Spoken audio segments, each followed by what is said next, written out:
Pauli, esto igual te hace falta, ¿no?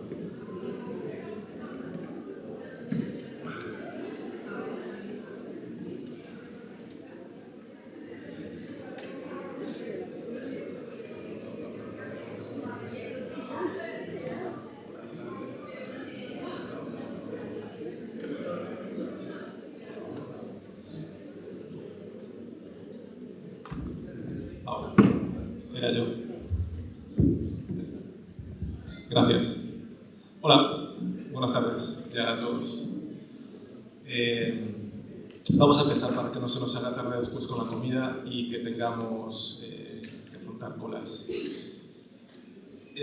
Bueno, bienvenidos a la mesa de innovación tecnológica, producción audiovisual y nuevos formatos. En esta sesión, el objetivo básico de esta sesión es explorar cómo la tecnología, la creatividad y la experimentación confluyen no solo en la concepción y en la conceptualización de contenidos audiovisuales, sino también en su producción.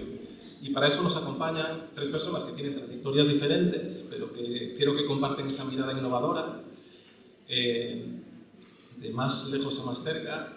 Diego Avendaño, del estudio, Nerea Goicoechea, de Espada y Santa Cruz, y René Miraca, de Lenoica. Cada uno, el formato va a ser, creo que, sencillo para entrar rápidamente a poner en común algunas de estas experiencias y ideas que vamos a discutir aquí. Expondrán brevemente su trabajo y con la idea de reflexionar después juntos cómo estas nuevas formas de expresión y de conceptualización pueden inspirar también a la universidad.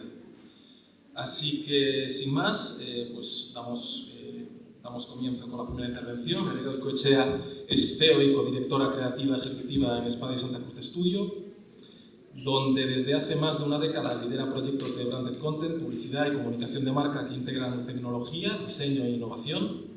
En su estudio impulsa una metodología basada en story doing, centrada en generar experiencias significativas y emocionales entre marcas y sus audiencias. Su trayectoria, que transita entre la gestión cultural, la fotografía y la creación audiovisual, refleja una visión que entiende la tecnología como herramienta para construir un sentido y valor en la narrativa contemporánea. Coincidía una idea con la que hablábamos días antes, Nerea y yo, era esa idea de la tecnología en fundamental en segundo plano a la hora de afrontar procesos creativos.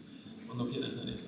Bueno, pues muchísimas gracias, Osvaldo, por la invitación y bueno, es un placer compartir mesa con vosotros. Gracias también a la universidad por organizar esta mesa y estos encuentros y por invitarnos, ¿no? Así que agradecidos y gracias a vosotros por dedicar este rato a escucharnos. Yo voy a empezar con un reel, con un vídeo, porque Osvaldo nos ha dejado nada más que 10 minutos para presentarnos, nos ha dicho que dediquemos un poquito menos para luego hacer mesa redonda y yo creo que puedan preguntar, ¿no? Que estaría genial que preguntarais durante y luego después, a mí sin problema ninguno también me podéis preguntar. Entonces os voy a poner un reel para poner en contexto lo que voy a intentar contaros en menos de 10 minutos sobre lo que hacemos en Espada y Santa Cruz.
nos comentó que era dentro de un contexto de facultad de comunicación, audiovisual, y bueno, enfocaba la charla un poco hacia el tema del audiovisual, ¿no? Pero a mí me llamó la atención porque nosotros el audiovisual es, digamos, una herramienta que utilizamos permanentemente, pero digamos la tenemos tan interiorizada porque venimos del audiovisual, venimos también del pensamiento, de las humanidades, de la filosofía, pero forma parte del proceso, no es como el resultado, no es como el objetivo en sí mismo, hacer un audiovisual, ¿no? Entonces el poder que tiene, entonces me ha hecho reflexionar en cómo está tan interiorizado nuestros procesos y nuestras necesidades dentro del contexto de la publicidad, ¿no? y del branding content y de la comunicación de marca, que es en el territorio en el que nosotros nos movemos.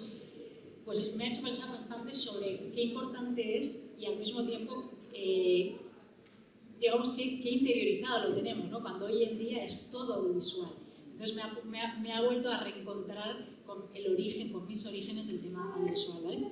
Entonces, ¿quiénes somos y qué hacemos, ¿no? Porque seguramente muchos de vosotros no sabéis quiénes somos. Nosotros somos un estudio, nos solemos definir como un estudio tecnológico, creativo, híbrido, donde hay dos pilares muy fuertes que son el diseño, el craft, lo físico, el cuidado de los detalles, y la tecnología, donde la tecnología para nosotros es una herramienta expresiva más, no es el fin en sí mismo, ¿no? Que esto lo comentamos muchas veces. No estamos especializados en una tecnología en concreto, sino que utilizamos las tecnologías al alcance del conocimiento que tenemos y de todos los partners que tenemos para poder llevar a cabo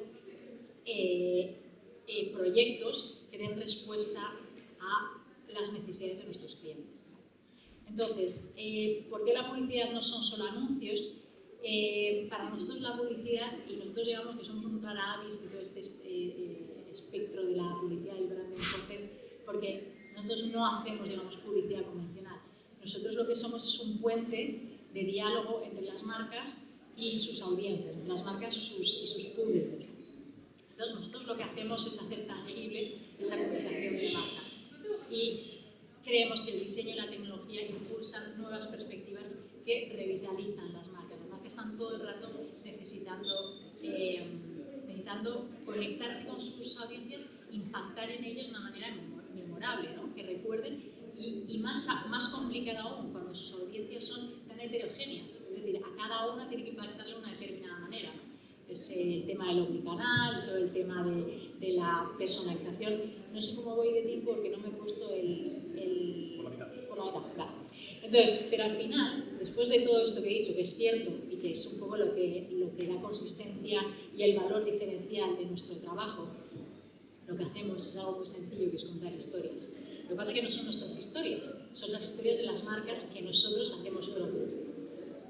Entonces, nuestras estrategias o nuestros artefactos, por decirlo de alguna forma, y yo creo que es también parte de lo que nos define, estos 6 puntos, que pudieran ser estos o pudieran ser otros, pero esto es un poco lo que es más consistente en nuestro trabajo, y es que creamos nuevas metáforas, revisitamos lo que ya existe, ¿no? No hay que perder de vista que es importante, no necesariamente todo el rato crear cosas nuevas, porque hay cosas nuevas muy difíciles, pero hay algo muy valioso y muy interesante que es revisitar, ¿no? Revisitar lo que existe. Resignificamos la tecnología, exploramos nuevos símbolos, diseñamos experiencias posibles y hacemos, no fakeamos. Una parte muy importante de nuestro trabajo es que hacemos las cosas real.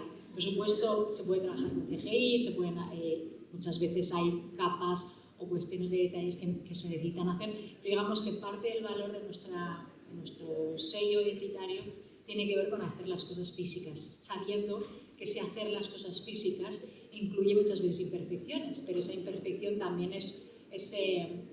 tiene un carácter, ¿no? También esa imperfección tiene un valor y es parte de nuestro lenguaje. Nosotros tenemos, digamos, tres áreas donde más trabajamos, y es el diseño especulativo, las instalaciones y más allá del formato.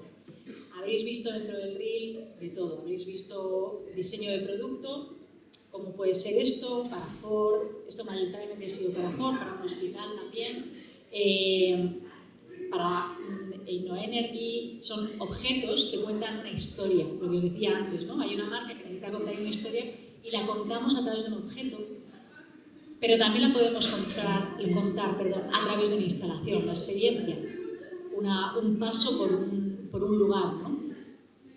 Y hemos hecho un PlayStation con Netflix, con IBM, con IKEA, con Deutsche Telekom.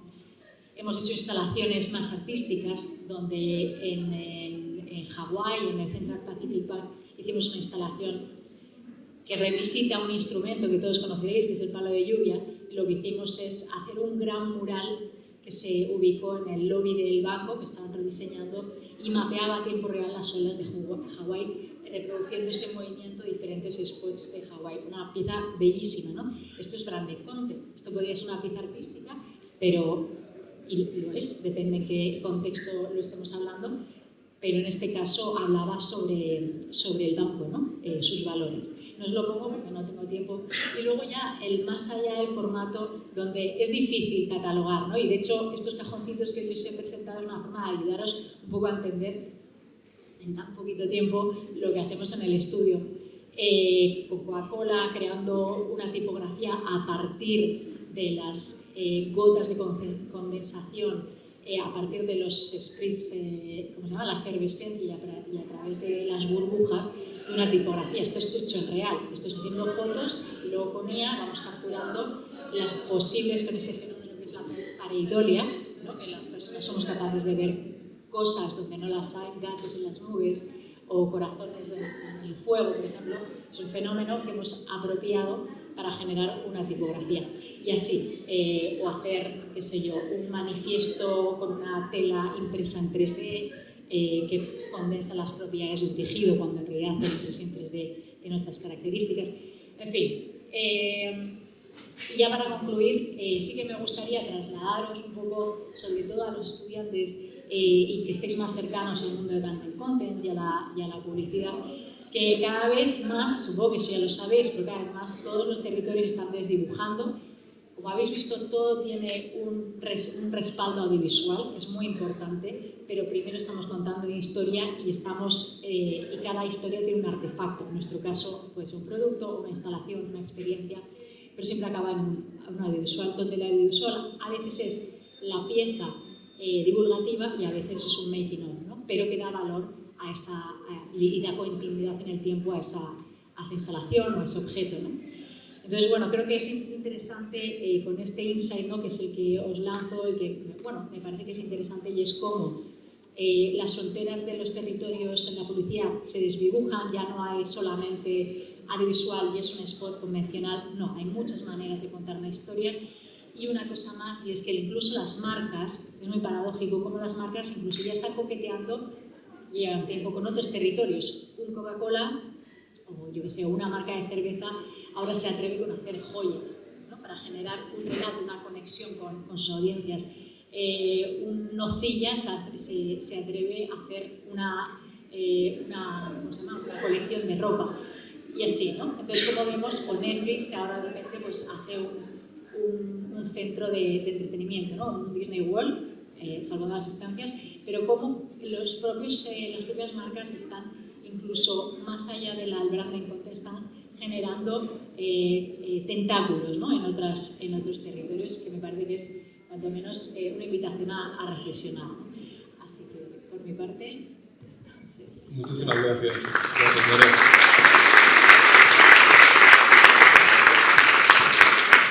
Vale, pues le cedo la palabra ahora a Daniel Miracla. Es un artista y creador audiovisual vinculado al colectivo Telenoica, barcelonés, cuyo trabajo abarca arte, educación, cooperación internacional, tecnologías electrónicas y producción audiovisual experimental. En 1998 emprendió el proyecto Neoquino.tv, dedicado a la investigación y el desarrollo de la televisión experimental, instalaciones de comunicación y canales temporales en Europa, África y América. En la mesa yo creo que Daniel conecta con ese valor de pensar el audiovisual como plataforma de innovación y de experimentación. Así que cuando quieras, Daniel. Bueno, muchas gracias por esta presentación y, bueno, impresionante tu presentación, Nerea. De algún modo hay cosas que resuenan, ¿no? Con el trabajo, mi propio trabajo y el de Telenoica, pero de otro modo está a las antípodas, digamos, ¿no? Por la financiación, por el producto, digamos, por quién produce eso. Entonces, me voy a presentar. Muchas gracias por la invitación a la facultad, a Osvaldo y a Talía por esta gran producción. Entonces, yo personalmente ahora mismo soy artista, investigador freelance y también hago curaduría. También mi trabajo real es ser técnico de escenarios digitales para programas en directo en la televisión nacional de Cataluña, que se llama TV3. Soy profesor de instalaciones audiovisuales en la Universidad Oberta y también soy miembro del kernel de Teleloica y coordino con 2 personas más esta asociación de 26 años. Bueno, como artista e investigador freelance, pues también preparo mis propias máquinas con electrónica, como vemos, también cascos con cámaras, pero bueno, esto es del año 2001, 2002, 2003, cuando este producto no existía ahí. Bueno, hay otra máquina que es como un estudio de realización automático y de imagen sintética para televisión y bueno, de algún modo yo he desarrollado proyectos de televisión experimental, he desarrollado otros, como una parte del empoderamiento de las personas y de la colectividad. Es decir, ya descubrí que la televisión no es magia, que son unos hierros, que son unas frecuencias radioeléctricas que crean un campo electromagnético y entonces empecé a construir pues, sistemas radiantes, sistemas de producción, las propias cámaras, los propios sistemas de edición, todo, digamos, todo creado desde cero, from scratch, y para crear plataformas de comunicación y participación en barrios periféricos y, como decía Osvaldo, espera. Bueno, aquí hay otro vídeo, os cuento, sí, este mismo, sí. Este es un proyecto en Perú, también hecho en Salvador de Bahía, etcétera. Sí, ¿le ponemos play? Sí. A ver, porque es una captura. Sí. Aquí. No, es aquí. Sí. Bájame un poco el vídeo. Vale, esto es una comunidad, bájalo. Una comunidad, digamos, periférica, ¿no? Construida, digamos, con chabolas en los alrededores de Lima.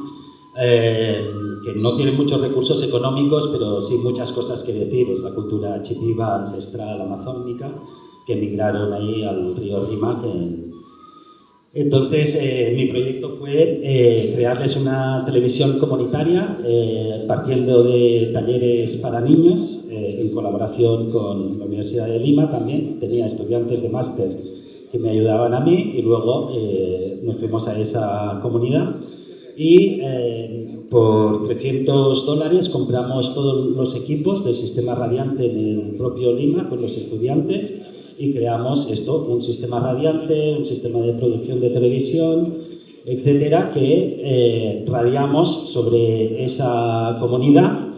Aquí veis la antena y veréis que son materiales invertidos. En este vídeo cuento cómo se hace esto, el modulador, el amplificador, y luego cómo podemos hacer conmutación de diferentes cámaras. Compramos sistemas de videovigilancia o lo más barato que haya en vídeo, digamos, para poder proveerles a ellos. Mira, esto también era muy interesante. También era muy interesante tirar una cámara hackeada en la tarjeta con unos globos para también mapear el territorio. Digamos, esa comunidad no existía, no tenía nombres de las calles, no tenía mapa y en ese momento tampoco existía el Google Earth. Entonces nos inventamos una manera de que ellos existieran, porque cuando lleguen las excavadoras no van a existir más. Entonces creamos un proyecto, digamos, para la comunidad, creamos el mapeo de las calles, su mapa, sus fotografías aéreas, etcétera, y con la comunidad. Una vez empecé los proyectos con los niños llegaron a su casa y sus padres le preguntaron: ¿qué has hecho con los gringos? Pues nada, hemos hecho una tele. ¡Ah, qué divertido!, ¿no? Entonces, ellos, bueno, en este tipo de casas pues hay una cama y una tele grande, digamos. Entonces, sintonizaron la tele, vieron sus propios programas y al día siguiente tenía todos digamos, todos los poderosos de la comunidad para hablar conmigo, para ver qué hacemos en otras escalas, ¿no? Y para conectarlos también con el Amazonas, hacer proyectos de streaming. Y surgió un proyecto que se llamaba Chihuahua, que es una ave sagrada que comunica en puntos muy remotos esta comunidad chipiva en distintos sitios. Bueno, ellos toman ayahuasca, etc. Y es un ave del conocimiento y me dijeron que eso era el satélite. Este pájaro era el satélite, que es lo que queríamos. Y veis aquí, por ejemplo, vemos una tele en una de las casas que se está sintonizando y vamos al centro de producción que está en lo alto de esa montaña. Son montones de basura que llegan con una excavadora, hacen una explanada con tierra y ahí crean su nuevo pueblo, ¿no? Y bueno, pues este es uno de los proyectos. Soy el coco del tiempo, ¿eh? Vale. Te quedan un poquito menos de 3 minutos. Vale. Pues nada, como artista hago muchas cosas. Esto sería... os pongo este ejemplo porque, por ejemplo, para hacer la realización de contenidos de escenarios digitales no sale gente de la facultad, están buscando artistas que hagan DJ y todo y que controlen Resolume. Yo lo hago con Resolume, que es un programa de DJ. Por ejemplo, esto es algo que falta. Y como Telenoica, bueno, llevamos 25 años haciendo festivales de experimentación con softwares, etcétera, y entonces somos una comunidad abierta, audiovisual y creativa, y tenemos campus Telenoica, inmersivos. Entonces, 2 puntos que quería reflexionar ahora es sobre la soberanía tecnológica, ¿no?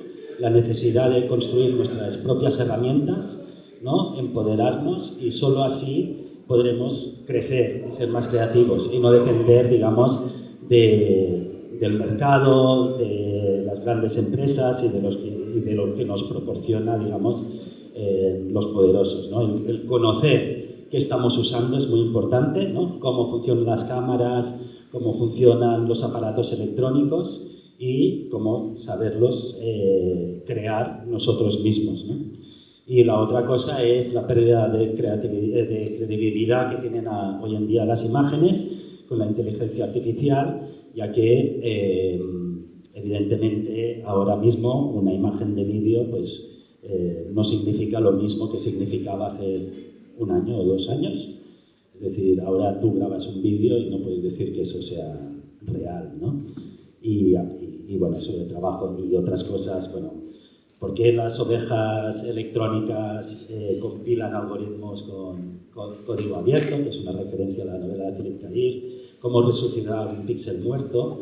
Sobre el archivo, el universo de Playmodes, que son unos colaboradores de Telenoica, son algunos de los eventos, y nuestros talleres son sobre Godot, que es una herramienta de videojuegos de open source, de Blender y Godot. Están haciendo frente a estas grandes empresas como Unreal Engine o Unity, y Blender pues hace la guerra bueno, pues al Cinema 4D, a Max, etc., ¿no? Y luego también hacemos contenido con Touch Designer y con Config UI, que es una inteligencia artificial en tu propio ordenador y que no necesitas ni pagar tokens ni usar otras plataformas, ¿no? Entonces esta independencia, digamos, pues es lo que nos hará sobrevivir en el fondo, ¿no? Muchas gracias.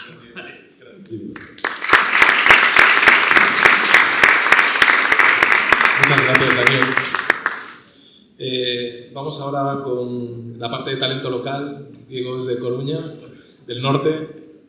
Es fundador y director creativo del estudio Avestudio, que es un estudio que combina diseño, creatividad, tecnología e innovación para abordar una enorme variedad de proyectos que van desde fashion films y animación 3D hasta avatares en IA, realidad XR, producción virtual, campañas de branding digital.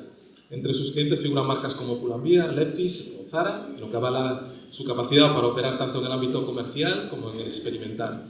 Coincidíamos también estos días en la rareza, lo arriesgado que supone experimentar en un contexto comercial con un cliente, ¿no? Y cómo se gestiona la difícil gestión de ese tipo de procesos creativos y productivos cuando hay compromisos comerciales también. Pero bueno, podemos hablar de eso más tarde si quieres, cuando quieras, tío. Hola, sí, probando. Buenos días a todos, agradecer a Osvaldo y a la Universidad la oportunidad de estar aquí. Es un lujazo estar con estos dos monstruos, porque aparte de venir a hablar, pues me gusta venir y aprender, ¿no? Me encanta estar en la universidad. Hace poco estuve en Coruña también, en la Universidad de Imagen y Sonido, y me encantó, he estado allí en mi vida, y dije, coño, mira lo que tengo al lado de mi casa, ¿no? Es verdad que cuando yo intenté entrar allí me rechazaron, igual era del diseño, y muchos años después volver otra vez a este sitio, ¿no? Digo, pues mira lo que tengo al lado de mi casa. Pero yo he sido un explorador autónomo.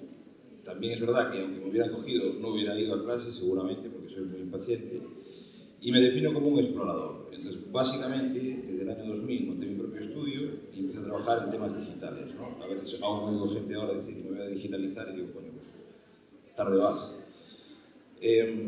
Respecto al tema de la creatividad, yo creo que lo interesante es ver cómo con lo mismo, ¿no? Hay tanta cantidad de outputs y lo interesante es que cada uno encuentre un poco pues, su camino, ¿vale? Yo actualmente estoy inmerso en varios proyectos que son bastante apasionantes. Uno es el plató de producción virtual que hay en La Coruña, es una antigua fábrica de armas que en la época de la Guerra Civil, sabéis que pues, Franco decidió que necesitaba más balas y montó una fábrica de armas que ahora se está reconvirtiendo en una infraestructura tecnológica muy interesante. Es una relación entre los entes públicos, privados, empresas. Hay una especie de sensación de comunidad de, oye, vamos a convertir esto en un sitio que sea interesante, eficiente y que genere empleo, aunando universidad, empresas tecnológicas, audiovisuales. Y ahí se ha creado un plato virtual, que va a haber otros platos grandes también para temas de cine, y todo lo que es la parte de producción virtual es un plato muy, muy grande, muy complejo, y estoy metido en eso y estoy aprendiendo un montón, es súper interesante. Por otro lado, estoy en otro proyecto ahora, que también va a ser aquí en Galicia, que es el Centro de Arte Digitais, que va a ser en el Museo del Centro Gallás, que es un proyecto muy interesante porque explora esos ámbitos nuevos de la tecnología y la creatividad del arte, que es algo que a mí me fascina, y que en el caso de Espada de Santa Cruz llevan aplicando mucho tiempo y además de una forma súper pro en todas las fases que eso implica. Y también implica la parte más teórica, abstracta, que puede parecer un poco fuera a lo mejor de la lógica, pero que es hiper necesaria, ¿no? La parte más de laboratorio. Sincronizar todo eso es muy, muy complejo. Espada de Santa Cruz también hace esa parte de exploración tecnológica y luego la conduce hacia su destino y en su manera, ¿no? ¿Cómo conseguir eso? Pues perdiendo pasta. Es decir, no es algo que nadie vaya a pagar. La innovación es súper, súper cara. Ya no solo es la inversión que uno hace de tiempo vital y de recursos en esa exploración, sino también lo que deja de ganar. Entonces es muy, muy cara. Las compañías muy, muy grandes que uno supone que tendría que tener departamentos de innovación muy fuertes, invertir mucho dinero en eso, no lo hacen. Pues imagínate una persona sola, ¿no? Quizás yo diría que es en el ámbito este de la universidad donde más posible es.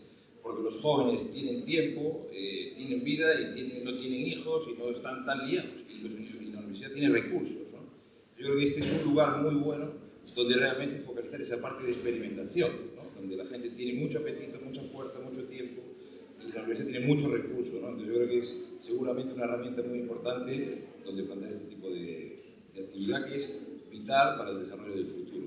Siempre, para mí un ejemplo muy básico es qué pasa cuando unes una película con el sonido, ¿no? Esa evolución que sufrió el cine como una mezcla técnica y que ha supuesto a nivel creativo después, ¿no? Todo lo demás, pues ya lo sabemos todos, ¿no? Temas de inteligencia artificial, etcétera, etcétera. Nada, yo pienso que explorar es necesario, vital y además muy divertido. Muchas gracias, tío.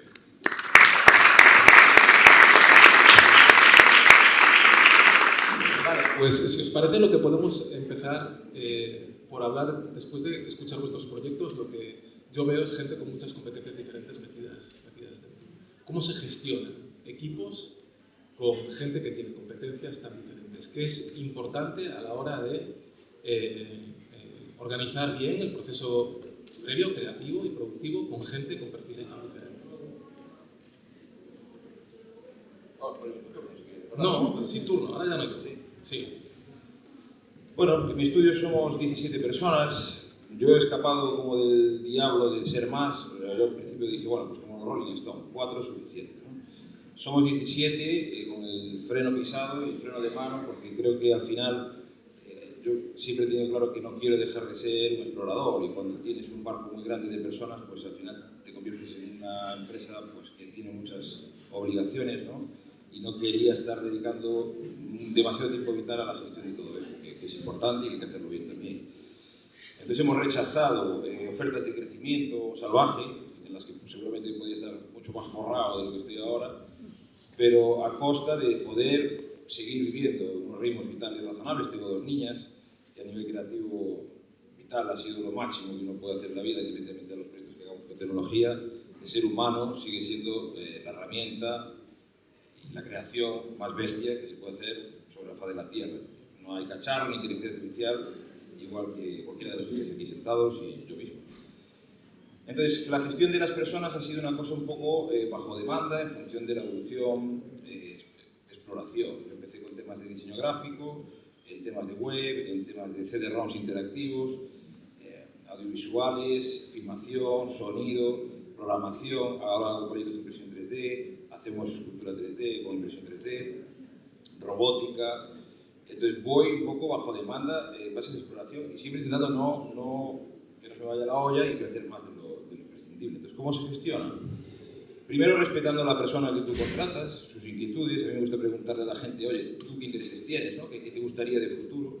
Para ver si eso tiene sincronización con lo que yo también veo. Si no hay esa conexión, no tiene mucho sentido, ¿no? Si alguien me dice, yo quiero hacer publicidad, bueno, es que yo publicidad no la quiero hacer no porque no me guste, sino porque sé que si me meto a eso me va a atrapar y no me va a dejar seguir otros caminos de exploración, ¿no?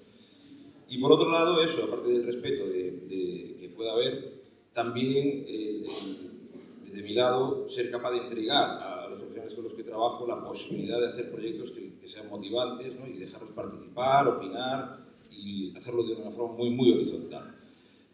Hay cuestiones como, por ejemplo, la creatividad, ¿no? Que uno puede pensar que como es diseñador es más creativo que un programador, y es un error fatal, porque los programadores son hipercreativos. Incluso la barrendera es hipercreativa. Yo creo que la creatividad es una cosa que no hay que ponerse la medalla, yo estudié tal, yo estudié cual, no. Todo el mundo tiene potencia creativa y hay que dejar que los proyectos sean abiertos para que cualquiera pueda entregar una visión sobre eso, ¿no? Y a mí me funciona muy bien. Yo lo gestiono de forma muy abierta y muy horizontal. Vale, yo por aportar otro enfoque más centrado en los proyectos, más que en equipo, digamos, el núcleo, ¿no? Bueno, no sé si vosotros también trabajáis con colaboradores externos según el proyecto o siempre, ¿no?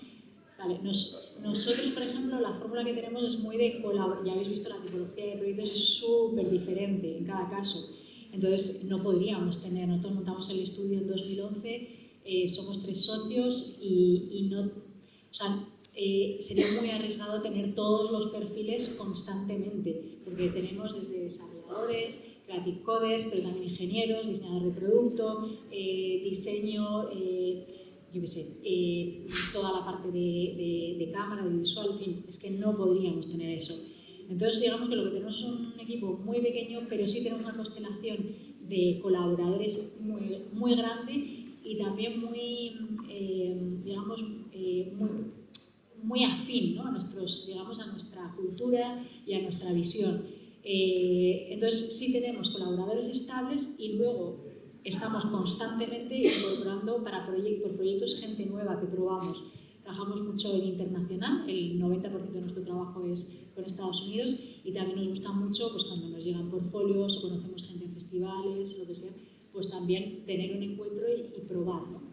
Hemos trabajado con gente online, hoy día se trabaja muchísimo online, y hemos tenido experiencias muy buenas. Entonces, en nuestro caso no es tanto un equipo constante que resuelva todo, sino que es en función del proyecto se crea y se diseña un equipo. Entonces, gestionar eso muchas veces son equipos, es más pequeño, o sea, en producciones audiovisuales, que ahí sí se puede juntar mucha gente, pero en proyectos, instalación, producto, experiencia, es menos gente de la que puede parecer. Y es verdad que tú trabajas con gente profesional, con lo cual lo que estás haciendo es dirigir una orquesta. Por ejemplo, a mí sí me gusta la parte de dirección creativa ejecutiva, pero también me gusta mucho el management, porque hay una conexión ahí muy directa donde estás controlando los resultados. Yo no puedo desligarme esa parte, es muy dura, porque claro, tú estás con el timing, con el cliente, con la orquesta, pero también es agradecida porque controlas cada detalle, ¿no? Entonces sabes cuál va a ser el resultado, el final, ¿no? Entonces, bueno, cuentas con gente profesional y ahí por supuesto siempre hay tensiones y siempre hay cosas, pero cuentas, bueno, con gente con la que ya has trabajado, el workflow es claro y bueno, pues yo qué sé, pues es tener unos años y una mochila, básicamente. Y en este tipo de estructuras y proyectos de los que estáis hablando, y a propósito de esas situaciones que se producen, lo de encajar esas piezas y ese engranaje, ¿qué competencias creéis que sería interesante que se pudiesen ir entrenando en la universidad? Independientemente de competencias tecnológicas concretas, ¿no? Esa capacidad para conocer la tecnología, para poder ser crítico con ella, ¿no? En términos de trabajo en equipo, ¿en qué medida creéis que se pueden trabajar en los centros educativos como una universidad? Bueno, en realidad el workflow y los procesos de trabajo de Telefónica son muy diferentes a los que habéis descrito. Nosotros tenemos estas máximas de do it yourself, do it with others. Entonces, bueno, es la comunidad y las herramientas que la comunidad nos ofrece las que nos hacen crecer y existir, y ese dominio, digamos, del código, del hardware, ¿no? Usamos SP32, como he visto aquí, Arduinos, etcétera, y estas aportaciones, tanto internacionales como, digamos, presenciales o externas, digamos, de una comunidad muy amplia a cacharreo, digamos, físico entre amiguis, es lo que nos hace crecer, investigar y descubrir cosas. Hay un taller donde emulamos un aparato que es un controlador de MX a USB que comercialmente vale 500 euros y nosotros lo hicimos por 10 euros con un SP32, por ejemplo, ¿no? Este sería parte del empoderamiento. ¿Qué competencias se necesita para la universidad? Pues yo creo que esta será una respuesta que quizá también están de acuerdo, pues lo más variado posible, gente interesada en el conocimiento, en cacharrear, en conocer las herramientas que está usando, conocerlas por dentro, cómo funciona un móvil, cómo se repara, qué es Android. Hay un sistema operativo que se llama Lineage o un sistema operativo que se llama Linux, digamos, donde no hace falta que pertenezcas ni a Android ni a iOS, etcétera, ¿no? Es Lineage, pero está soportado por algunos freaks, donde tienes que buscar en la Wikipedia tu modelo de móvil para poder adaptarlo, porque es la construcción colectiva la que la hace existir y tiene además muchas dificultades con otras empresas, etcétera, porque Lineage viene de otro proyecto que se llamaba Cyanogen Model, que el propio Google hundió, ¿no? o atacó, ¿no? Entonces yo creo que las capacidades tienen que ser lo más amplias posibles, gente con una capacidad de aprender, de no tener miedo, de no especializarse excesivamente en unas herramientas de software porque van a cambiar en poco tiempo, investigación y compartir con otros. Os voy a preguntar algo más y abro el debate al resto de Espera, que queremos contestar esto. Venga. A ver, yo creo que es una pregunta complicada, no es fácil, porque yo, por ejemplo, siempre que me enfrento a esa pregunta, digo, ¿es especialización versus no especialización? Pues depende, ¿no? Depende. Hay muchas veces que necesito a alguien muy especializado en un área en concreto y necesito que profundice, pero otras veces necesito a alguien que sea muy versátil o que tenga la capacidad, no muy versátil, sino que tenga una capacidad de hibridar diferentes áreas, ¿no? Entonces, depende. Yo lo que sí, y tampoco sabría decir en qué es importante especializarse, porque el campo es tan abierto y hay tantas necesidades y tantos perfiles, que lo que sí que haría es una retrospección o una mirada al interior y de qué soy buena yo, ¿no? ¿Qué se me da bien, qué me gusta, qué me estimula? Entonces, ahondaría ahí. Me gusta escribir, si me gusta escribir, ¿por qué me voy a dedicar a la imagen? Si me gusta la imagen, ¿por qué me voy a dedicar a escribir? O sea, ¿en qué soy buena? Porque es que luego me tengo que dedicar a eso.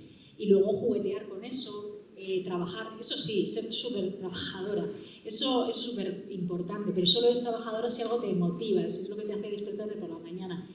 Es una cosa de sentido común, es muy sencillo, pero por eso que cuando me enfrento a esa pregunta, yo no sé decir si es especializarse, pues depende. Si eres bueno especializándote, especialízate.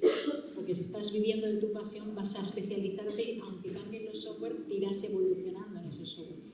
Y aparte, esto es mundo software, hablemos de otras áreas, ¿no? Esto es un poco cómo lo veo. A mí esta pregunta me parece que es un infierno y me parece que es el kit de la cuestión, que en realidad es, si mis hijas van a estudiar algo, yo tengo 2 niñas de 16 y 13 y no saben muy bien qué quieren hacer, ¿no? Entonces, ¿qué les recomiendas? ¡Wow! Es una cosa muy compleja. En el tema audiovisual en concreto, yo lo primero que tengo que decir es que creo que Leonardo da Vinci decía que el ojo es el sensor más importante del humano porque es el que está más cerca del cerebro y que procesa más cantidad de data por segundo. Y el oído está aquí. Entonces, todo lo que tenga que ver con lo visual y con lo auditivo es interesante aprender. Del visual, todo el tema del diseño, la teoría del color, la fotografía y por ende el vídeo y el filmmaking, el sonido y la combinación de ambas, todo lo que tiene que ver con eso es interesante. Eso he estado viendo vuestro programa formativo y creo que está bastante bien, o sea que está muy bien cubierto. Y después, ¿qué pasa? Hay un ámbito nuevo que uno va adquiriendo y donde la multidisciplinaridad yo creo que es súper interesante. A mí me gusta mucho la arquitectura, estudiar arquitectura, yo soy hiper autodidacta, o sea, no me corto un pelo, yo puedo hacer un edificio mañana si me pongo, incluso te diría que mucho más bonito que muchos arquitectos. También porque he estudiado la estética del color, es decir, la arquitectura es interesante, el diseño es interesante, el interiorismo es interesante, estudiar la luz es interesante, estudiar 3D para un fotógrafo es interesante. Yo he visto gente estudiando diseño gráfico que no se encuentra y que de repente abre Blender para hacer una simulación de un dibujo, porque es ilustrador, y se encuentra con que puede diseñar las perspectivas para dibujar, iluminar y se enamora del 3D. ¿Es interesante que alguien que se dedique al cine sepa de 3D? Por supuesto. ¿Y que sepa de arquitectura? Por supuesto. Es decir, al final a mí siempre me han dicho una frase que digo, céntrate en algo porque si no, no vas a ser bueno en nada. Bueno, lo que acabo de decir ella es así. A veces hace falta alguien que sea un hiper especialista en algo muy concreto, ¿no? Pero también creo que el tema multidisciplinar y la capacidad de aprendizaje, que mencionaba también Dani antes, es súper importante y tener una actitud open de aprender sin límites, constantemente, porque es que esto es una barbaridad y vamos a la universidad del doctor Pedro. Entonces, diseñar un programa formativo, educativo, que contemple todo es súper difícil y la universidad tampoco le puedes pedir que esté a la última, porque de todo lo último que hay, yo creo que hay que dejar un tiempito de reposo para ver qué software, qué hardware, qué disciplinas se aposenta y dices, vale, ahora tiene sentido, ¿no? Pues a lo mejor incorporarlo en el programa educativo, ¿no? Entonces, súper difícil, pero súper necesario, claro, y revisión constante. Muchas gracias. Una última pregunta antes de abrir el turno de preguntas. Hablabais ahora de la evolución del software, de la incapacidad de alguna manera de actualizar, de estar siempre actualizado o en un contexto tecnológicamente actualizado. Quería saber si os viene a la cabeza algún caso de algún proyecto en concreto en el que una limitación técnica, a priori, o un problema técnico, derivó en un crecimiento en valor del proyecto y a nivel creativo.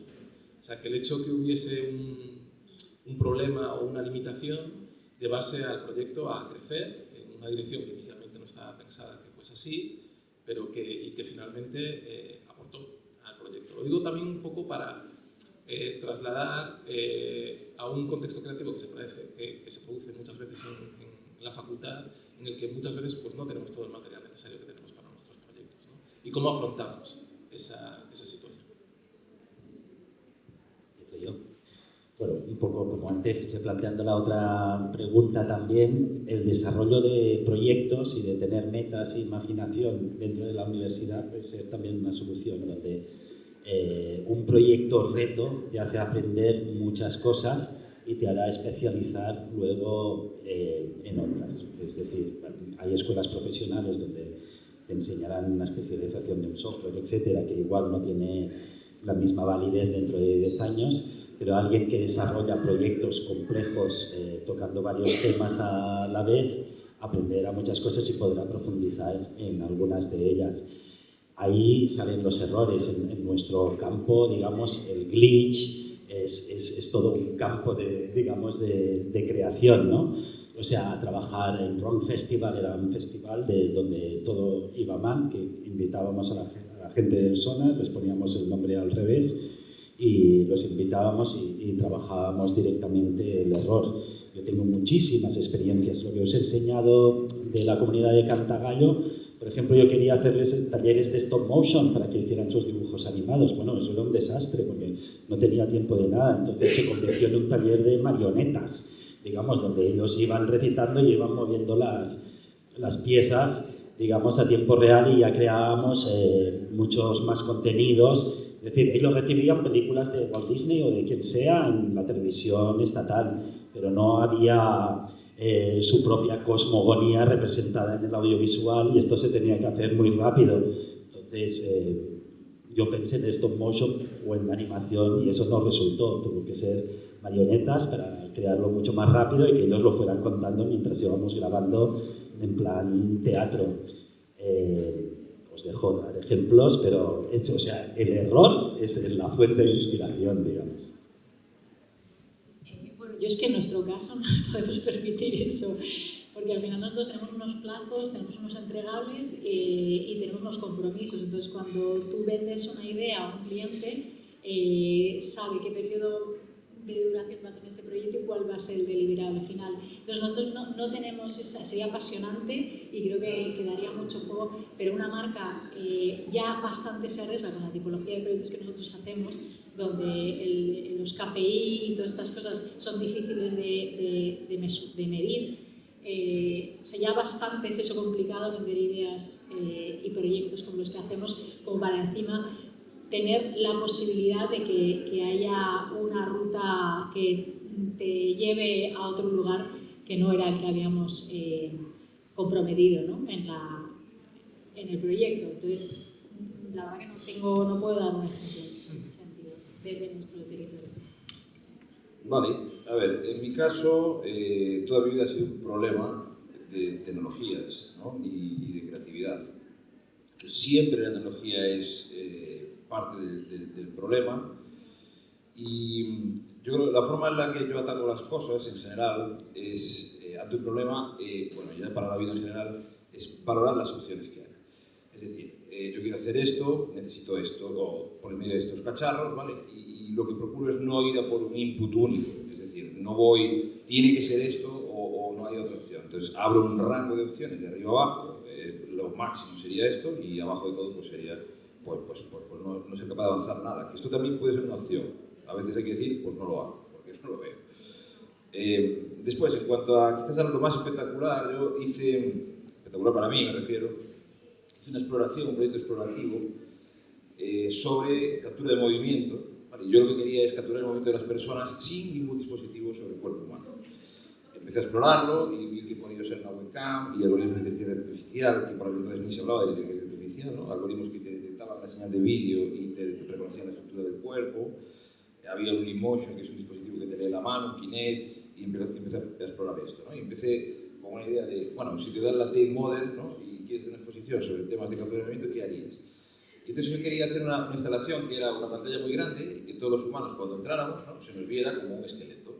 Eso implicaba una dificultad extrema de captura de movimiento y trasladar un esqueleto, que es la forma más compleja que hay, llena de articulaciones, ¿no? Y me peleé durísimo con eso. Es un proyecto que está en nuestra web y que llegué hasta donde pude, ¿vale? Estaba trabajando en Los Ángeles, echando un piquillo con un amigo, que como compañero de trabajo estábamos filmando, y resulta que en la puerta ponía esto es Oblong. Oblong es una compañía que fue la que desarrolló el software de Minority Report, que es una película que los jóvenes igual no habéis visto, pero todos los que pasamos nada así, donde hay un software en el que el actor, que creo que es Tom Cruise, ¿no?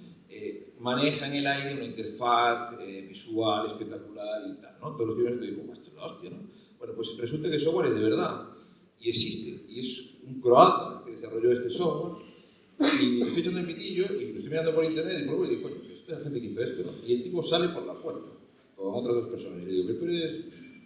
¿Raminato? No sé qué, sí, no sé qué, pero tú eres que sí. Joder, oye, pues mira, oye, qué maravilla, le expliqué que yo estaba con mi proyecto de captura de movimiento y dije, mira, yo quiero capturar el movimiento de 40 personas y tal. Mira, ahora no puedo, pero que te hagan una demo. Entré para adentro y dos de su equipo me enseñaron y me explicaron que ese software era tan difícil, tan complejo, que no fueron capaces de comercializar. O sea, era espectacular, pero era súper difícil, no sé cuánto. cuántos sensores, no sé cuánto tal, o sea, complejísimo, nadie lo quería comprar. Y lo que hicieron fue convertirlo en un sistema de mando a distancia tipo Wii, y entonces tenían 2 pantallas, entonces tenían un escritorio compartido por videoconferencia donde tú podías mover archivos de un sitio a otro. Y eso era todo. Entonces, ¿qué pasa? La expectativa, incluso el desarrollo de algo que tú crees que es algo espectacular, incluso como el Leap Motion, no quiere decir que luego eso puedas integrarlo de una manera usable o que vaya a tener un fin. Entonces, es mejor entrar con una actitud de, bueno, me apetece probar esto y ya veremos a dónde llega. Y eso para todo en general. Y para los jóvenes lo mismo, ¿no? Es decir, que uno puede intentar hacer la mejor película o el mejor cortometraje que sea, con su intención de que eso se vea en un festival y tal, pero si no pasa, y al final el resultado final es que tú tienes tu gran cortometraje hecho y estás a gusto con él, eso ya es un objetivo suficientemente bueno como para atacarlo, ¿no? Entonces, mi consejo es, o como yo me lo tomo, es no pretender que todo sea perfecto. Y quería decir 2 cosas más.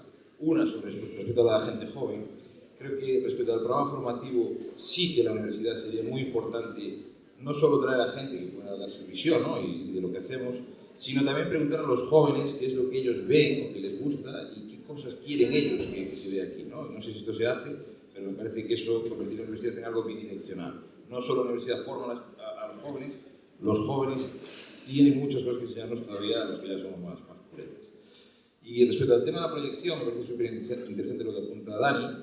Creo que proyectar y hacer algo, empezarlo y acabarlo, eso es el leitmotiv que te lleva a aprender algo. Es decir, el objetivo al final es, bueno, ¿quieres hacer cosas? Pues hazla, como sea, pero acábala, ¿no? Y añadirle el punto de intenta ganarte la vida con eso, o facturar aunque sea 10 euros. Porque eso convierte lo que tú haces en algo productivo que alguien tiene que aceptar, comprar y decir, bueno, pues esto tiene un valor suficiente como para que te dé lo que sea, ¿no? Muchas gracias. No sé si alguien tiene alguna pregunta o alguna sugerencia, alguna curiosidad a propósito de algo de lo que hemos estado hablando aquí. Adelante. Bueno, primero enhorabuena por la exposición, por el diálogo. Nosotros los que estamos aquí, sobre todo sentados en esta parte, somos decanos, vicedecanos o representantes de la gestión de la universidad, de todas las facultades de comunicación. En mi caso, de comunicación y artes. Y cuando os escucho, que me parecen 3 ejemplos muy inspiradores para los estudiantes, de destinos muy diferentes, pero muy inspiradores, me viene a la cabeza lo que tenemos en la facultad, la mía o cualquiera. Lo que tenemos en la facultad es la titulación en publicidad, la de comunicación audiovisual, es decir, sota caballo rey. En este momento, la capacidad de innovación en las facultades de comunicación puede llegar a ser muy rápida, pero también está muy limitada por la legislación, ¿no? La regulación. Entonces, la pregunta es, para llegar a esos destinos tan interesantes como el investigador y tal, ¿en qué titulaciones os estáis basando? Teniendo en cuenta que luego pueden hacer una formación continua, que sus deseos les van a llevar a esos destinos, esa curiosidad, comentabas, Nerea. Pero yo, por ejemplo, y termino con esto, sacamos en la facultad un máster en Data Content y no tuvo éxito. No tuvo éxito porque los estudiantes no lo identificaban, no sabían, eran jóvenes todavía, son jóvenes, y no lo identifican como una salida natural. Y bueno, este tema me preocupa, ¿no? O sea, que al final eso no haya tenido éxito, pero al mismo tiempo sea una salida habitual y como veo, muy transversal todo, muy versátil todo, es decir, que hay que servir un poco para todo. Veo difícil ese acercamiento desde la facultad a esa salida profesional. No sé si me he explicado después de esta reflexión tan larga. Yo creo que sí. Voy a hacer un mini resumen. Atrás habéis entendido. Vale, hablamos de después de conocer. A ver si no hago bien el resumen, me corriges, ¿vale? Si no lo resumo bien. Sí. Después de hablar de todos estos proyectos, de todas estas competencias, de todos estos procesos creativos y productivos, cómo conectar titulaciones que en la universidad están muy encapsuladas, cada una de ellas en sus competencias, sobre todo porque desde el punto de vista legislativo tienen que organizarse de esta forma, cómo conectar estos 2 mundos que parecen desconectados, ¿no? Uno es mucho más líquido y donde los límites están mucho más difuminados, y otro es donde está mucho más reglado, ¿no? ¿Cómo hacemos? Necesitamos la solución magistral. No, cualquier idea en esta dirección, yo creo que no es la idea, que cualquier idea que se os ocurra. Muy bien resumido. No, gracias. Pues muchas gracias por la pregunta, sobre todo también por la reflexión. Primero, yo creo que sí que es importante que hayáis hecho un taller, un workshop o una sesión de branding content, porque precisamente es ahí donde están las marcas. Las marcas esto ya hace muchos años, ya no solo venden sus productos, sus servicios, están vendiendo un estilo de vida, están vendiendo unos valores, unos ideales, que es lo que en realidad están vendiendo. La excusa son los productos, pero realmente están, digamos, posicionándose en lugares donde antes no estaban las marcas. Entonces el branding content ahonda en eso, ¿no? Entonces a mí me parece muy interesante, yo sí lo reforzaría y creo que ahí hay mucha necesidad de mucho trabajo y mucho desarrollo. Es por un lado. Y luego, con respecto, que además lo hilo también con los soft skills y las habilidades, creo que, por ejemplo, a nosotros, de nuevo, ¿no? Yo hablo desde mi experiencia y no es sentar cátedra ni nada, y cada uno tiene su experiencia, por supuesto. A nosotros como estudio nos ha venido muy bien venir de otras áreas, de otras formaciones, ¿no? Nosotros venimos de las humanidades, de la filosofía, de las matemáticas, y nos adentramos en el mundo de la comunicación y de la comunicación de marca, de branding content, a través de una visión totalmente externa. Es decir, nuestro aporte de valor es precisamente eso. Entonces, ahí sí que creo que es interesante, y yo ahí os lanzo ahí una propuesta, y es ahondar en la parte más de pensamiento, en la parte de arte, en la parte de cultura, porque todo eso, a la hora de presentar un proyecto, defenderlo, que es súper importante defender un proyecto para un cliente, que en realidad es venderlo, entender qué historia quiere contar y cómo contarla, eso es profundidad de pensamiento. Tú necesitas armar un relato para contarlo. Entonces, un relato no es solamente un Perplexity o un que te lo vende un ChatGPT. O sea, ahí hay una profundidad de pensamiento que se necesita. Entonces, una de las habilidades yo creo que es esto, ¿no? La riqueza cultural, que me parece que es súper necesaria. Y la riqueza cultural no es solamente los clásicos, y donde nosotros hemos vivido. La riqueza cultural es todo, ¿no? Pero también el análisis, ¿no? La capacidad crítica, el pensamiento, el discutir, el ser capaz de ser permeable a lo que está sucediendo y analizarlo. Yo creo que eso es súper importante. Eso es como lo veo yo. Estoy totalmente de acuerdo. O sea, esta es la capacitación curricular, digamos, número uno, ¿no? La capacidad crítica, el entender, digamos, y estudiar teóricamente las propuestas actuales, las antiguas, entender cómo funciona, y añadiría que también conocer el plano técnico en profundidad, es decir, cómo se hacen las cosas, porque muchas veces, digamos, los artistas dependen de otros, ¿no? Para que les hagan las cosas, para que les resuelvan, ¿no?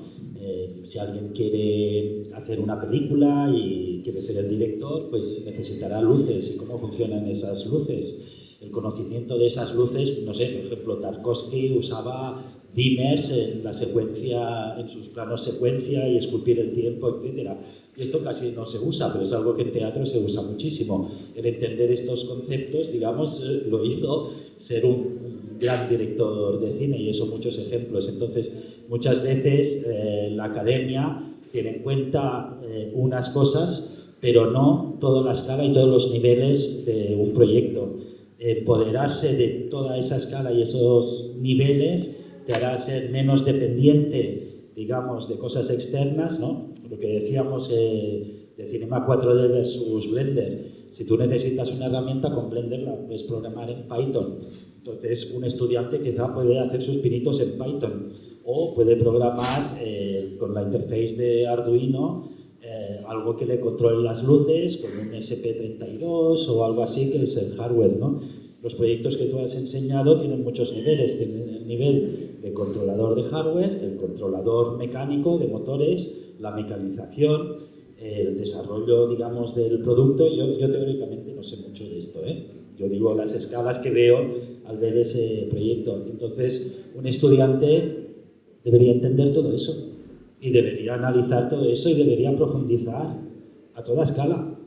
tanto el código que sirve para programar el hardware que controla un motor, como el servomotor, que mueve las bolitas o que mueve los palos de lluvia, como saber cómo se pueden esnifar los datos de una API de Internet para coger las olas y hacer mover, ¿no? Entonces, eso sería el análisis de un proyecto de un estudiante, digamos, universitario, que lo pudiera entender todo y saber cómo se hace a todas las escalas y a todos los niveles.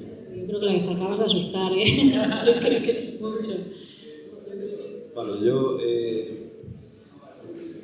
si yo tuviera que entrar a la universidad de hoy, lo que creo que lo primero sería que sea divertida, ¿no? Creo que uno de los problemas de las universidades es cuando son un ladrillo. Entonces diría que lo importante es pasárselo bien, tanto para los profes como para los alumnos, ¿no? Que sea algo dinámico, divertido, que me levante por la mañana y digo, ¡buah, es que quiero ir a la universidad!, ¿no? Como sea. Para eso, si el plan formativo es ir y estar sufriendo una clase donde me estás leyendo un libro, en general todos sabemos leer, hay cierto nivel de explicaciones que no necesitamos. Los jóvenes son muy inteligentes a día de hoy, mucho más que nosotros, mucho más. Se habló de la generación de cristal, bueno, son súper inteligentes. Entonces yo creo que hay que tomarlos como tal. Respecto a tu pregunta, creo que la cuestión es, para poder responder bien, primero hay que conocer bien el programa formativo de las universidades que estáis dando, ver y entender que eso es el core, como el alma de la estructura formativa de la gente que va a hacer una carrera y tiene todo el sentido del mundo y está pulido por el tiempo, está bien. Yo lo que he visto me parece que está sólido. Y quizás lo que plantearía sería como formaciones rápidas, que son como microsatélites a esa formación principal. Yo cuando estudié en mi época del bachillerato, había algunas actividades extraescolares que se llamaban, y una era imagen y sonido, y justo ahí tenía un profe que había puesto un laboratorio fotográfico a disposición y tal, y aún por ejemplo me dejaba ir por las tardes. Y yo fui el tío más feliz del mundo haciendo fotografía analógica con 14 años, que ya lo hacía antes, y en ese laboratorio poder trastear y participar. También hicieron sobre informática y tal. Entonces yo creo que quizás, más que revisar y pulir el core de la formación, que eso ya lo hacéis y creo que ya lo tenéis, es cómo abrir un campo de nuevas formaciones rápidas, lo que se suele decir en el sector, como talleres, workshops, pues unas semanas sobre visual DJ. Súper interesante. O sea, de repente con un ordenador me enchufo, puedo hacer música electrónica en tiempo real y visuales en tiempo real. Te traes a un tío que es una máquina de esto y a lo mejor veis que los chavales pues van de cabeza o van tres, pero ojo, porque a lo mejor que vayan tres es suficientemente bueno, ¿no? A lo mejor no le interesa a todo el mundo. O sobre programación, o sobre comunicación. Yo creo que es un programa, digamos, más dinámico, breve, rápido, intenso sobre ciertas cuestiones y luego se os va a dar input de, bueno, pues resulta que esto hemos montado un taller sobre lo que sea y viene, pues todos los chavales están como en resulta, ¿no? O cómo montar un podcast, que esto también es importante, no solo es la formación teórico, que suele ser, bueno, interesante, necesario, lo es, sino también sobre un proyecto. Cómo hacer algo que se hace, ¿no? Y todo lo que va después. Pero la prioridad ahí es el hacer algo, ¿no? Y lo que decía Daniel muy bien antes es, y todo lo que implica, ¿no? Para hacer un podcast que hace falta. Todo el mundo lo tiene claro, pues igual sí, igual no. Es un taller de una semana y ves cómo resulta, ¿no? Mi recomendación es cosas cortas, rápidas, intensas y que eso es de métrica del nivel de interés que pueda tener. Pauli. Como buen gallego, te diría que depende, estoy de acuerdo y en desacuerdo. Para vamos a dar un micro para que... Sí, se le va a decir el tema. Tengo poder de... Venga, o sea, es por la gente de atrás. Lo que veo es que... Toma. Es que es para que la gente pueda lo que acabas de contar, puedo estar de acuerdo contigo, pero viene a demostrar que estas dos jornadas han sido un fracaso. Han sido un fracaso. Porque yo ahora estaba aquí, sentado, mirando hacia allá, viendo cómo pasaba el alumnado. Tienen clase, ¿no? Sí, pero no hay curiosidad.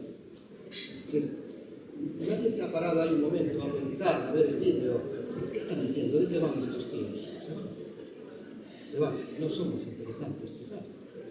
Es decir, no tienen el mismo nivel de curiosidad, quizás por los entornos que hay hoy en día, que es más complejo, que tendríamos nosotros en nuestra formación. Yo estaba fijando, es que no se queda nadie parado.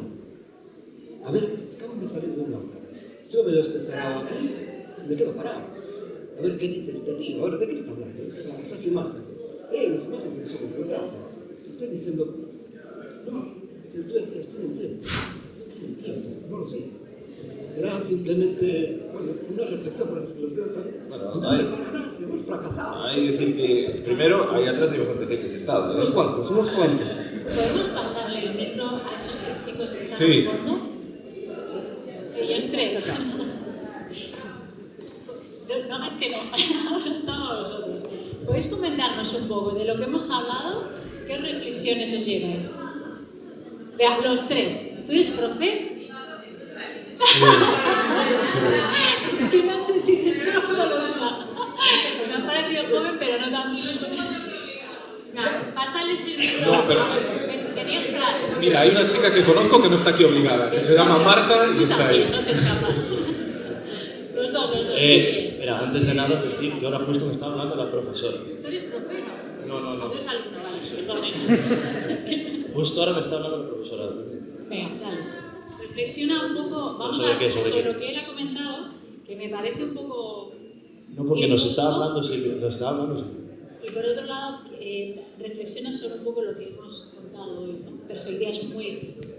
Sobre la universidad, sobre Sí, cómo es el planteamiento universitario. Sí, en concreto había un ejercicio de autocrítica por parte de la universidad de cómo podíamos acercarnos, digamos, o adaptarnos a un escenario que parece que es multidisciplinar, en el que prima la curiosidad, y Paulino calentaba el ambiente hablando de la falta de curiosidad por parte de los alumnos, que se escenificaba en que pasaban por delante de lo que estamos haciendo hoy aquí y nos paraban.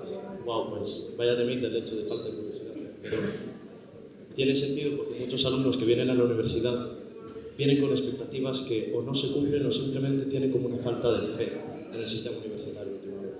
Decía de hacer cursos pequeños, que sean más intensivos, más rápidos. Sí, eso funciona para abrir la curiosidad, pero realmente vivimos muy inseguros como para decir voy a dedicar toda mi vida a hacer esta cosa que solo conocí hoy.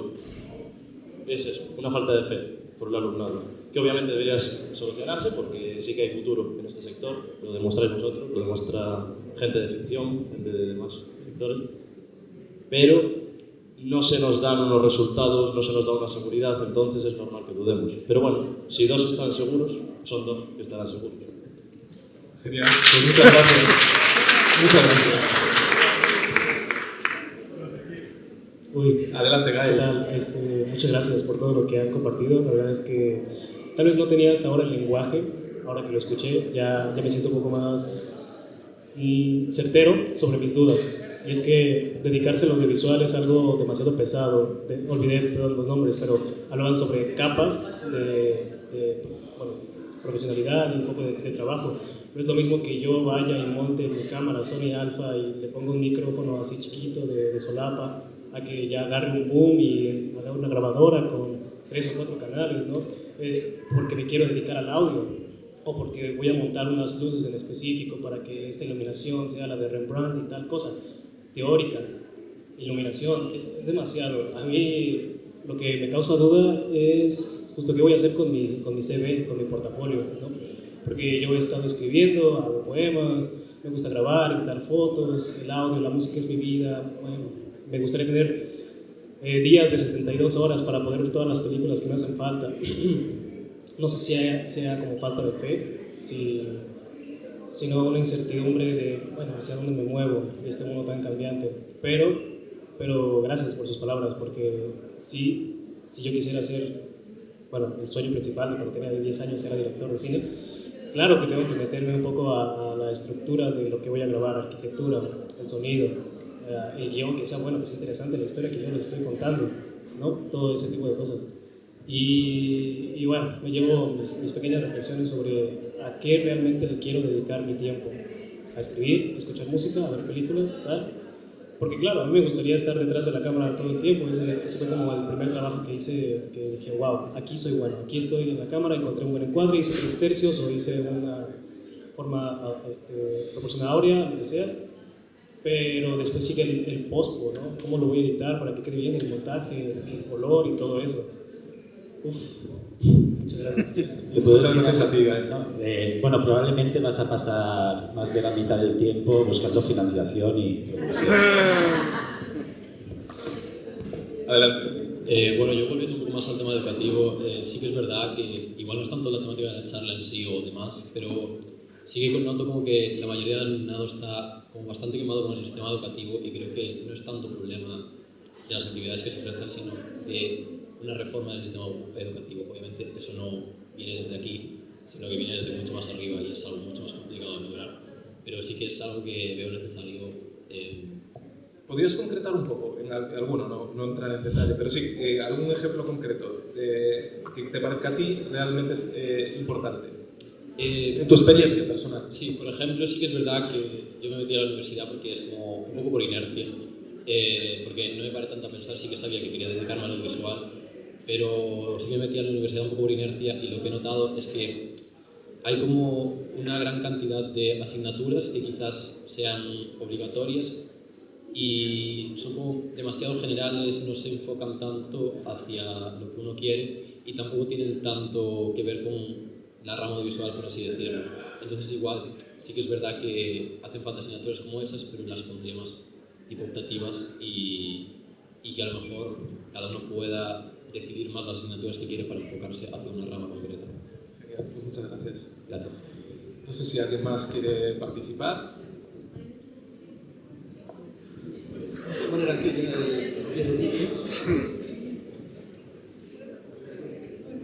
Yo venía a hablar de toda la formación complementaria que dices que es necesaria y demás. Y aquí en la facultad sí que se hace mucha formación complementaria, porque se hace.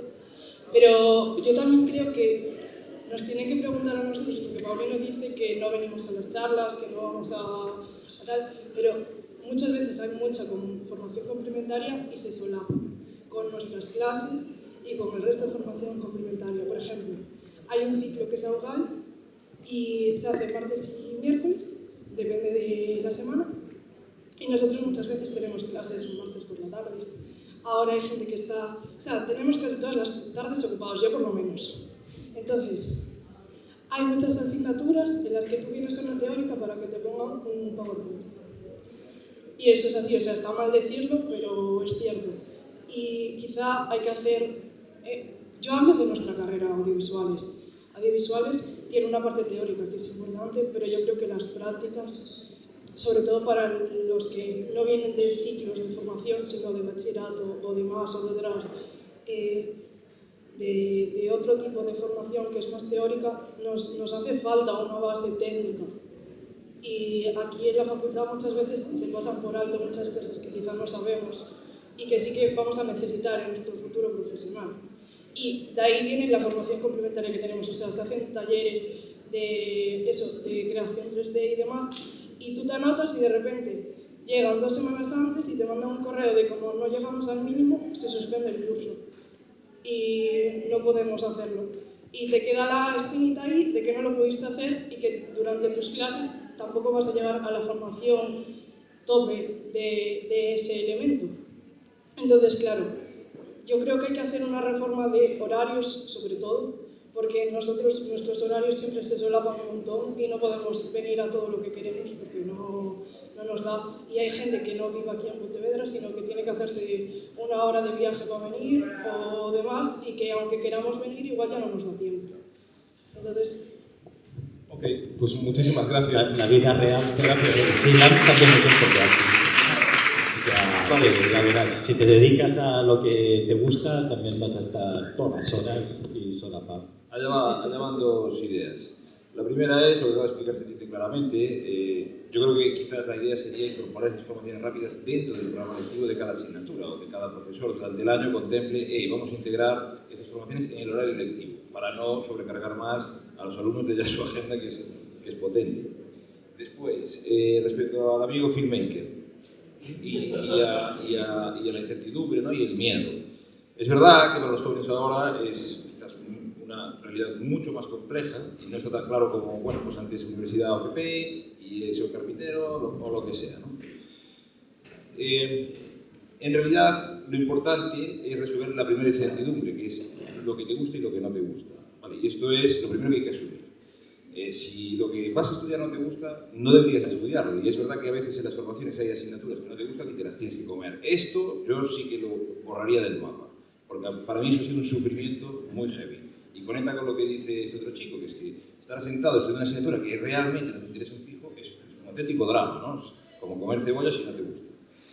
Y respecto a esto, decirte una cosa, que si tú sigues la formación que te gusta, todo lo demás es cuestión de tiempo, es decir, no hay que tener mucha prisa. La formación de filmmaker es larguísima, infinita. Entonces, poco a poco irás yendo, mejorando, generando red, conociendo más gente, produciendo cosas y irás evolucionando poco a poco, ¿no? No hay que tener, no puedes ir a galope y decir, vale, ya lo peto con el primer cortometraje. Tienes que tener una sección evolutiva y la seguridad de que al final de tu vida, si has hecho lo que te gusta, eso no lo paga nadie, ¿vale? Y en general los jóvenes también tienen otra cuestión que es muy importante, que es cómo ganarse la vida después con esto, porque esa es la otra movida, ¿no? Vale, estudio esta historia y luego, ¿qué coño hago? ¿Voy a poder comer de esto? ¿Lo quiero hacer toda mi vida? Bueno, no. O sea, la respuesta es no. Ni nadie te garantiza nada, ni a lo mejor te ganas toda la vida con eso. Pero si sigues tu camino de gusto y haces cosas que te gustan y empiezas a ganar la vida con eso, será estupendo. Y si luego evolucionas hacia otros lugares, pues también será estupendo, ¿no? Entonces, no tienes que pensar como un objetivo único, llego aquí y luego eso tiene que ser así el resto de tu vida, no. Llegarás ahí y luego puedes acabar siendo profesor universitario. Quería ser realizador de la final de la Champions. Un fracasado, estaba en ensayar. Mi ilusión era, bueno, la Champions no, era la Copa de Europa en aquel momento. Bueno, Paulino viene de la organización de dos actos que quizás no respondieron a la... Fue fantástico. Fue fantástico, yo tengo 50. Bueno, pero sí que es una lucha habitual que probablemente compartimos todos los que estamos aquí presentes, que formamos parte de los equipos directivos de los centros, de intentar involucrar a los alumnos, y creo que eso forma parte de un diálogo con el alumnado y una tensión que primero hay que aceptar, ¿no? Y aprender a gestionar la frustración por ambos lados y tratar de llegar a... Pero no creo que haya una solución. Creo que a veces tenemos buenas ideas, por un lado y por otro, a veces confluimos en alguna estrategia y a veces fracasamos estrepitosamente. No sé si alguien más quiere añadir algo. Simplemente me gustaría por darle un tono un poquito más positivo, porque yo creo que es algo que siempre ha pasado. Yo en mi generación también había una frustración y una tensión, porque a nosotros nos vendieron la promesa de que estudiabas y luego te dedicabas a lo que habías estudiado. Esa promesa se rompió en algún momento. Nuestros padres no, y en generaciones anteriores había siempre trabajo. Pero nosotros tenemos algo muy potente hoy en día, y es el acceso a la información, a viajar, a acceder a otros artistas, otros estudios. Ahora tenéis unas herramientas que antes no había. Entonces, yo creo que obviamente siempre hay cuestiones que se pueden mejorar, porque esa es la vida. Si no, ya estaría, quiero decir, la vida es esa, la vida es un proceso, la vida es una experimentación. Entonces, yo lo que os animo es, por supuesto que hay que patalear y hay que luchar por cambiar las cosas, pero también hay que aprovechar todo lo que está en vuestras manos. O sea, tenéis unas herramientas brutales, tenéis una capacidad de conectarte con otra gente brutal que antes no había. Y una cosa importante que antes comentaba ella en la pregunta, yo por ejemplo valoro mucho cuando alguien nos escribe, es su formación, pero sobre todo su portfolio. Y él creo que lo comentaba, por ahí lo comentaron. Lo que más valoro yo es su portfolio, porque al final es sus capacidades, estás viendo sus capacidades. Por supuesto son capacidades en un momento, ¿no? Hay gente que brilla más al principio y dices, joder, vaya portfolio, esto en mi generación había estos portfolios. Y otra gente que brilla menos, pero con el tiempo empieza a brillar mucho más. No hay nada ¿cómo se dice? No solo que te limite, sino hay nada que, o sea, no hay un portfolio que sea, este vas a ser tú para siempre, no. Que te define, que te ayuda para nada, no me sale. Entonces, creo que es un proceso, y creo también que quizá, y antes lo comentaba Dalía, que quizá, y eso ya no lo sé porque yo no estoy en contacto con las generaciones jóvenes, pero si existe esa ansiedad por los resultados, quizá lo que tenéis que parar un poco, es súper difícil porque es ir a contracorriente lo que estamos viendo ahora, y es vivir y disfrutar el proceso. Vosotros no habéis comprado formación, no, vosotros habéis comprado tiempo, tenéis 4 o 5 años. Chicos, estad tranquilos, disfrutad y hacer. Entonces sí, va a haber materias que son un callo, que son muy duras, que no os gustan. Pues las pasáis lo más rápido que podáis y disfrutad del resto, sobre todo hacer. Bueno, yo quería también responder a la chica. O sea, por ejemplo, el concepto del TFG, ¿no?, de grado, que se desarrolla durante todo el año y que tiene una cantidad de número de créditos, eso podría ser una idea, digamos, para incorporar desde el primer momento, que desarrollen sus propios proyectos y que haya unos créditos destinados a ellos, porque el conocimiento curricular es muy importante y se pasan exámenes y tal, y de alguna manera homogeneiza, digamos, ese conocimiento, pero luego lo que está fuera de ese currículum y que lo que los estudiantes aprenden por su lado es lo que marca la diferencia, ¿no? Y en los TFGs, digamos, pueden salir todas esas investigaciones, todos esos desarrollos, etc. Entonces hay que encontrar bien el equilibrio. Ella pedía más prácticas, por ejemplo, ¿no? Y que desarrollen sus proyectos, que se encuentren con dificultades y que las puedan resolver o no, o cambiar de dirección. Y el portfolio, que decía, es decir, desarrollar tus propios proyectos y cultivar, digamos, tu currículum desde el inicio, sí, sí, con ideas propias. Creo que tenemos tiempo para una última pregunta. Si alguien tiene una última pregunta, alguna idea que arrojar a la mesa. Y si no, pues descansamos un poco y nos vamos a comer. Antes me gustaría agradecer a vosotros vuestra generosidad, no solo por haber venido aquí, sino con la actitud que habéis venido aquí y con este nivel desde el principio que he contactado con vosotros. Gracias. Yo me quedo con una idea que tiene que ver, inicialmente, creo que la tecnología es una excusa, que al final estamos hablando constantemente de propósito, de para qué estamos aquí, para qué hacemos las cosas. Y creo que por eso han surgido estos otros muchos temas interesantes. Gracias por vuestra presencia. Gracias.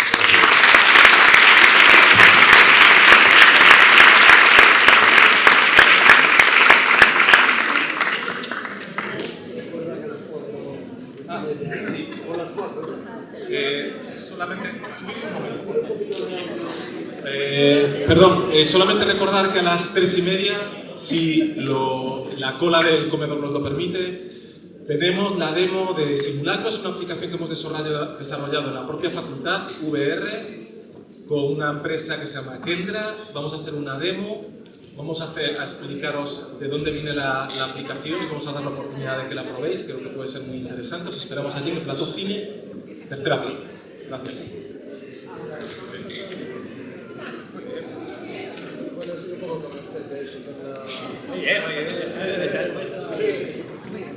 Sí, ya me están